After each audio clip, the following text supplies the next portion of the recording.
Hello student, आज जो हम नाइन्थ क्लास का सेकंड चैप्टर संसाधन के रूप में लोग, इसके जो है इंपॉर्टेंट क्वेश्चन देखने वाले हैं। और इससे पहले मैंने जो फर्स्ट चैप्टर है इकोनॉमिक्स का नाइन्थ क्लास का, उससे मैंने जितने भी इंपॉर्टेंट क्वेश्चन बनते हैं वो बता चुका हूँ आपको मैं। और आज जो मैं आपको बताने वाला हूँ वो है सेकेंड चैप्टर, जिसका नाम है संसाधन के रूप में लोग। संसाधन के रूप में लोग ये चैप्टर है हमारा आज का। और इसमें आपको बताऊँगा जो इम्पोर्टेंट क्वेश्चन है, तो आपको इस क्वेश्चनों को अपने कॉपी पर, ठीक है, बिना नकल मारे अपनी मेहनत से जितना आपको समझ में आता है उतना लिखिए आप। ठीक है, आपको नहीं आ रहा है तो उसके एक बार फिर से आप याद करो उसे, और याद करके फिर से लिखो। मैं आपको जो बता रहा हूँ इससे बाहर एक भी क्वेश्चन एग्जाम में आपको देखने को नहीं मिलेगा इकोनॉमिक्स के पेपर में। ठीक है, यही क्वेश्चन आएंगे घुमा फिरा करके। तो स्टार्ट करते हैं। पहला क्वेश्चन जिसके अंदर आपका ये है कि संसाधन क्या है। देखिए, ये क्वेश्चन तो पेपर में नहीं आता वैसे, नॉट इम्पॉर्टेंट, ये एग्ज़ाम में आपके आता नहीं है, बट आपको क्या है, इसकी नॉलेज होनी चाहिए, क्योंकि चैप्टर का नाम ही है संसाधन के रूप में लोग, और संसाधन आप जानते ही नहीं हो। अगर आपने संसाधन जान लिया है तो ये चैप्टर समझने में आपको काफ़ी ईजी हो जाएगा। ठीक है, तो देखो, अब जो हम देखने वाले हैं कि भाई पहला क्वेश्चन, संसाधन क्या है। चलो इसका आंसर तो मैं खुद बताता हूँ आपको मैं, क्या इसका आंसर है। ठीक है, तो देखो भाई, इसका जो आंसर है, एक मिनट, संसाधन क्या है ये सबको मालूम होगा, आपने एट्थ क्लास में नहीं पढ़ा हुआ उसको, तो कि भाई ऐसा कुछ भी, ऐसी कोई भी वस्तु जो आपके काम आती है, जो हमारे उपयोग में आती है या फिर काम आती है, वो संसाधन कहलाती है। चाहे वो कोई भी वस्तु हो, इंसान भी क्या एक संसाधन है भाई, हम भी तो काम आते हैं एक दूसरे के। मान लो मैं अभी आपको पढ़ा रहा हूँ तो मैं आपके काम आ रहा हूँ, समझ रहे हो बात को। तो ये मानव भी क्या है, एक संसाधन ही है भाई, समझे आप। ये क्वेश्चन कंप्लीट हो गया आपका। अगर आप इसे लिखोगे तो सिंपली लिखोगे, कोई भी वस्तु कोई भी वस्तु जो हमारे उपयोग में आती है वह संसाधन कहलाती है। बिल्कुल सिंपल, ख़त्म यहाँ पर। ठीक है, चलो सेकंड क्वेश्चन देखो, मानव पूंजी निर्माण किसे कहते हैं। मानव पूंजी निर्माण किसे कहते हैं, ये आप करोगे। चाहे आपसे कहे कि मानव पूंजी निर्माण से आप क्या समझते हो, चाहे आपसे ये कहे कि मानव पूंजी निर्माण क्या है या किसे कहते हैं, दोनों का सेम मतलब है, कोई दोनों में फ़र्क बिल्कुल भी नहीं है। ठीक है, अब देखो नेक्स्ट क्वेश्चन, हमारा थर्ड क्वेश्चन, कि आर्थिक क्रियाओं के दो प्रकार बताइए। आर्थिक क्रियाओं के दो प्रकार बताइए, ये पूछता है आपसे क्वेश्चन, ये आपको बताना है। इसके दो प्रकार कौन कौन से हैं। वैसे तो अगर आप देखोगे इस क्वेश्चन को, तो इसी क्वेश्चन के आसपास कहीं दिया हुआ है उसका आंसर। ठीक है, लेकिन अब आपको दिमाग लगाना, अगर आपने पढ़ा होगा इसको तो आपको बिल्कुल आसानी से याद आ जाएगा। ठीक है, तो देखो भाई, ये है क्वेश्चन आपका, ये मोस्ट इंपॉर्टेंट क्वेश्चन है ये। ठीक है, कि आर्थिक क्रियाओं के दो प्रकार बताइए। देखो, बता भी रहा है कि दो प्रकार हैं, अब आपको बताना है कौन से दो प्रकार हैं। ठीक है, नेक्स्ट क्वेश्चन फोर्थ, बाजार क्रियाओं एवं गैर बाजार क्रियाओं में अंतर बताइए।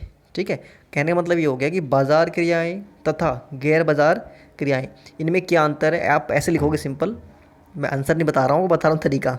ठीक है, ऐसे करके यहाँ पर लिखोगे बाजार क्रियाएं, यहाँ पर गैर बाजार क्रियाएं।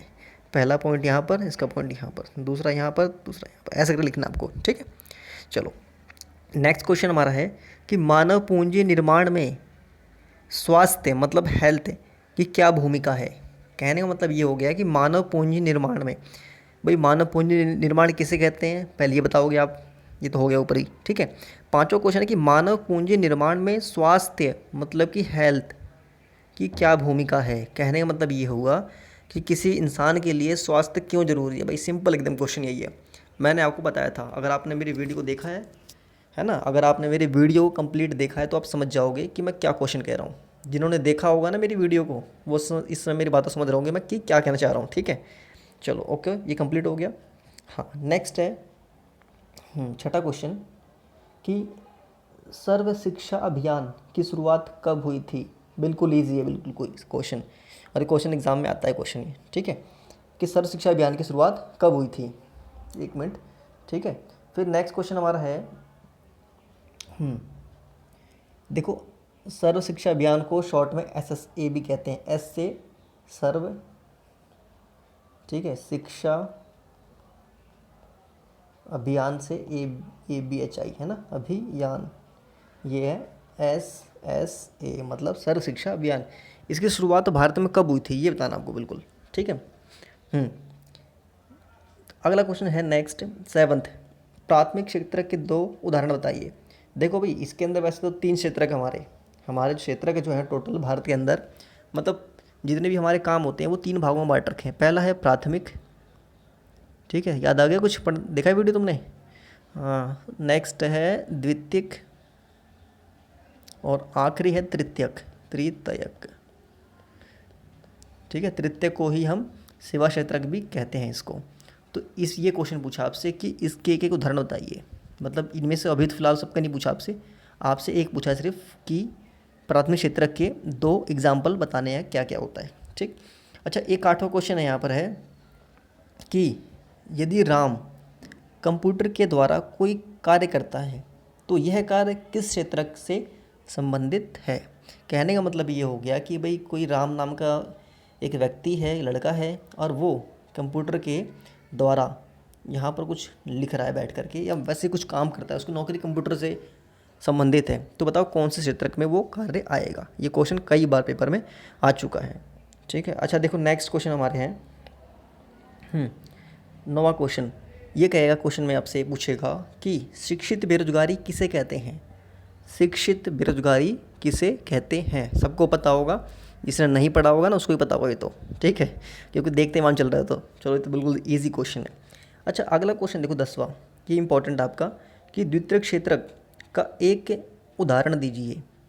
समझ गए आप, द्वितीयक क्षेत्रक का एक उदाहरण दीजिए, पेपर में पूछता है ये क्वेश्चन भी।